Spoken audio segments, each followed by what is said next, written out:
नमस्कार, आप देख रहे हैं ब्रेकिंग न्यूज और मैं हूं आपके साथ परवीन शेख। इस वक्त की बड़ी खबर जो है वो भारत पाकिस्तान से जुड़ी है।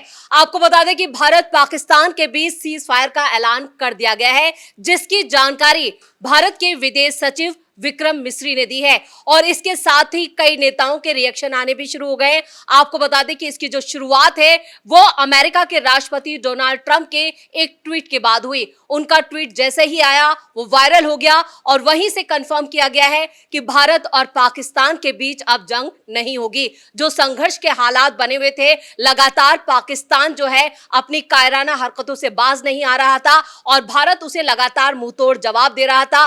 भारत ने पाकिस्तान का काफी नुकसान किया है, इससे इनकार नहीं किया जा सकता और शायद यही वजह थी कि पाकिस्तान काफी दबाव में था और वो अमेरिका से भीख मांग रहा था, गुहार लगा रहा था कि इस जंग को रोक दिया जाए, जो जंग अभी शुरू भी नहीं हुई थी, क्योंकि भारत ने तो सिर्फ आतंकी शिविरों को ही निशाना बनाया था और अभी टेररिस्ट कैंप को ही ध्वस्त किया था। लेकिन पाकिस्तान उससे पहले ही घुटनों पर आ गया और इसी पर ज्यादा चर्चा के लिए मेरे साथ जुड़े हुए मेरे दोनों सहयोगी नवेंदु और हर्ष।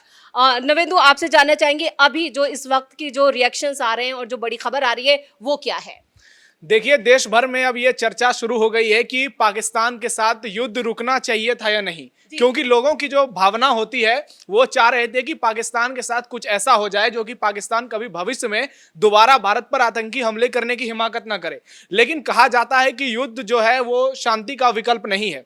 ऐसे में यह फैसला जो है वो बहुत समझदारी वाला फैसला है और बहुत सोच समझकर भारत और पाकिस्तान ने मिलकर यह फैसला लिया है। लेकिन उससे भी बड़ा सवाल यह है, क्या युद्ध शुरू हुआ था?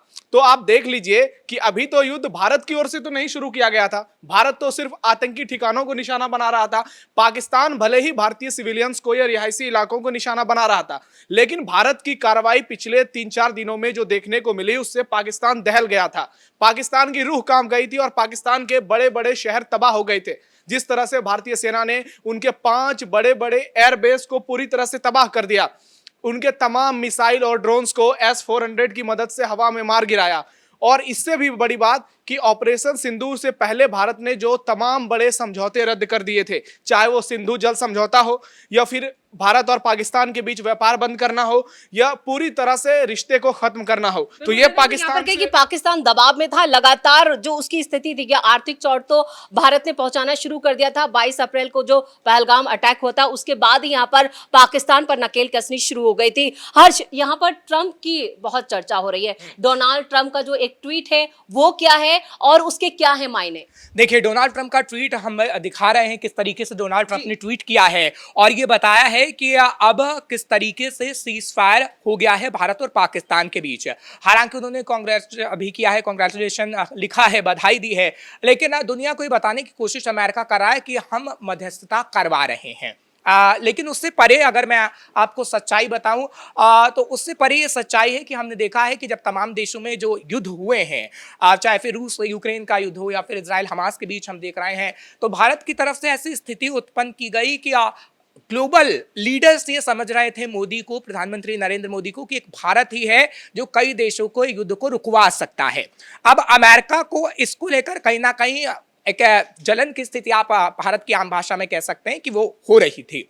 अब हमने देखा कि अगर पाकिस्तान की तरफ से जो किया गया, पहलगाम अटैक किया गया, भारत की तरफ से उसका जवाब देना ही देना था और भारत उस सिचुएशन में था क्योंकि भारत ने अपनी रणनीति ऐसी बनाई हुई है। आपको एक वक्तव्य बताता हूं। सुषमा स्वराज, दिवंगत सुषमा स्वराज जब विदेश मंत्री हुआ करती थी, तब कांग्रेस की तरफ से सवाल पूछा गया था कि मोदी विदेश में जाकर क्यों घूमते हैं, तो उन्होंने कहा इसका जवाब आपको आगे आने वाले समय में पता लगेगा। तो प्रधानमंत्री नरेंद्र मोदी की तरफ से विदेशों में जा जाकर ऐसी रणनीति बनाई गई, अपने आप को भारत ने मजबूत किया कि अगर हम कुछ भी करेंगे तो अमेरिका नहीं बोल पाएगा कुछ भी। और आज हमारी सिचुएशन ऐसी है, अगर अमेरिका ने ऐसा बोला है तो पाकिस्तान ने घुटने टेके हैं और पाकिस्तान ने जब घुटने टेके हैं तभी ये हुआ है। नहीं तो पाकिस्तान अगर घुटने नहीं टेकता तो भारत ऐसा नहीं करता, हामी नहीं बढ़ता।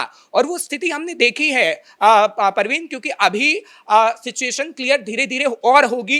12 मई को एक और बैठक होनी है डीजीएमओ की, जब हम देखेंगे एक बार फिर प्रेस कॉन्फ्रेंस होगी। अभी प्रधानमंत्री नरेंद्र मोदी को एसजे अजीत डोभाल पूरी जानकारी दे रहे हैं। तो आप ये कह सकते हैं कि भारत की रणनीति हमेशा से काम वाली रही है और जो रणनीति अभी बहुत जल्दबाजी नहीं करनी चाहिए, यानी कि सिर्फ सीज फायर हुआ है नवेंदु, जैसे हर्ष कह रहे हैं कि अभी बहुत ज्यादा जल्दबाजी है, क्योंकि पाकिस्तान जो है वो अपनी हरकतों से इतनी आसानी से बाज आ जाए, ऐसा हो नहीं सकता। और पाकिस्तान पर भरोसा कर लिया जाए, ये तो बिल्कुल भी मुमकिन नहीं है। देखिए, ना ही भारत ने पाकिस्तान पर भरोसा किया है। ये सीज फायर जो है सिर्फ और सिर्फ फिलहाल के लिए पाकिस्तान के साथ एक छोटा सा समझौता किया गया है। 1947 से लेकर 2025 तक के बारे में आप बात करते हैं तो पाकिस्तान ने कभी भी सीज फायर को पूरी तरह से नहीं माना है। आप शिमला समझौता से लेकर के 2001 के दो के संसद हमले तक देख लीजिए, उसके बाद मुंबई हमले के बाद जिस तरह से माहौल बन गए थे बॉर्डर पर, लेकिन पाकिस्तान उसके जो चरित्र में है वो गद्दारी है। उसके जो जिहादी हैं, चाहे आसिफ मुनीर हैं, वो शांत बैठने वाला व्यक्ति नहीं है।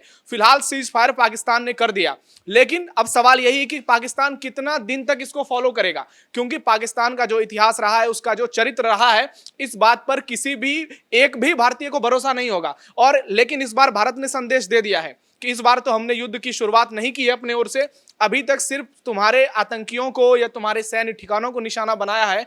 अगर तुमने दोबारा सीज फायर तोड़ने की कोशिश की तो इस बार कोई अमेरिका बीच में नहीं आएगा। और दूसरी बात, भारत ने एक्ट ऑफ वार के तहत पाकिस्तान पर लगाम लगाया है। यह भारत की एक बहुत बड़ी जीत है। युद्ध भले ही भारत की ओर से युद्ध के बारे में घोषणा नहीं की गई थी, लेकिन कहें तो जो तथाकथित युद्ध चल रहा था, जिस तरह बिल्कुल मान सकते हैं। जैसा कि मैंने आपको बताया कि सिंधु जल समझौते से लेकर के पाकिस्तान के मोस्ट वांटेड आतंकियों को मार गिराना उनके घर में घुस करके, यह भारत की जीत है। क्योंकि पाकिस्तान कुछ भी बड़ा नुकसान वो भारत को नहीं पहुंचा पाया पिछले 3-4 दिनों में। उसके जितने भी पटाखे आए वो सभी हवा में मार गिराए गए, लेकिन भारत ने पाकिस्तान का जो नुकसान किया है वो पाकिस्तान जिंदगी भर याद रखेगा।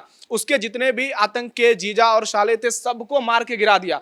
पाकिस्तान की जिस तरह से तबाही हुई, पंजाब में 75 सालों में पहली बार भारत ने अटैक किया, यह बहुत बड़ी बात है और पाकिस्तान इससे घबरा गया। भारत जिस तरह से इकोनॉमी से लेकर के सैन्य कार्रवाई कर रहा था, पाकिस्तान की हालत खराब हो गई। उसे लगा कि इस बार मोदी नहीं रुकने वाले हैं, इस बार अजीत डोभाल नहीं रुकने वाले हैं। और अभी बड़ी खबर आ रही है कि पाकिस्तान के जो एनएसए हैं वो बात करना चाहते थे अजीत डोभाल से, उन्होंने बातचीत नहीं की। तो ये इस बात को दर्शाता है कि डोमिनेट पावर अभी भी भारत के पास है। फिलहाल भारत शांति चाहता है। भारत ने पहलगाम का बदला बहुत बुरी तरह से शानदार तरीके से लिया है। पाकिस्तान के तमाम आतंकियों को निपटा दिया है जो बड़े से बड़े थे।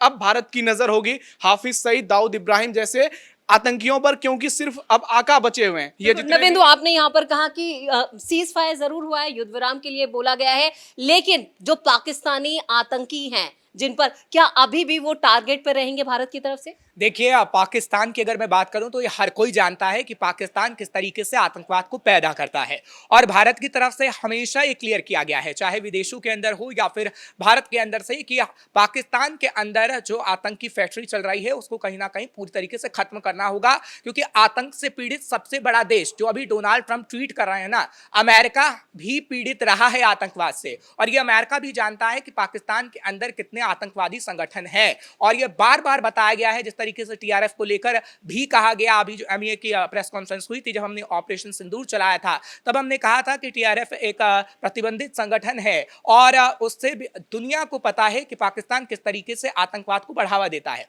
तो हम ये कह सकते हैं कि आतंक पर जो चोट की गई है वो सबसे बड़ी जीत है भारत के लिए। और अभी और भी ऐसे ठिकाने हैं जिस पर कहीं ना कहीं भारत वार करेगा। लेकिन कहते हैं ना कि भारत के पास सद्बुद्धि है, लेकिन पाकिस्तान के लिए वो कहावत ठीक होती है कि विनाश काले विपरीत बुद्धि, और उसकी बुद्धि इस वक्त विपरीत हो चुकी है। लेकिन भारत समय का इंतजार करता है। पहलगाम अटैक हुआ तो भारत ने उसी वक्त कार्रवाई की, ऑपरेशन सिंदूर चलाया, क्योंकि हमने देखा है बॉर्डर एरिया पर सीजफायर का उल्लंघन बार बार पाकिस्तान करता है, घुसपैठ करने की कोशिश करता है। हम समय समय पर जवाब देते रहे हैं, लेकिन ये मौका था कि पाकिस्तान के अंदर घुसकर आतंकवादियों को मारा जाए, वो हमने कर दिया है। चलिए, इस तमाम जानकारी के लिए बहुत बहुत धन्यवाद। और जिस तरह से ये सीज फायर का ऐलान किया गया है, उससे साफ है कि पाकिस्तान जो था वो काफी दबाव में था, और वो लगातार अमेरिका से भी ये गुहार लगा रहा था कि किसी भी तरह से ये जो संघर्ष चल रहा है और भारत जिस तरह का एक्शन पाकिस्तान पर ले रहा है उसे रुकवा दीजिए। तो शायद ये उसका भी एक नतीजा हो सकता है। और इसी तरह से मोदी सरकार की तरफ से भी एक्ट ऑफ वॉर, यानी सीधी सीधी चेतावनी पाकिस्तान को दे दी गई है कि अब अगर तुमने कोई भी हिमाकत की तो तुम्हें बख्शा नहीं जाएगा, यानी जंग होकर रहेगी। तो मेरे साथ बड़ी खबर में इतना ही। कैमरामैन राजकुमार के साथ मैं परवीन शेख, कैपिटल टीवी।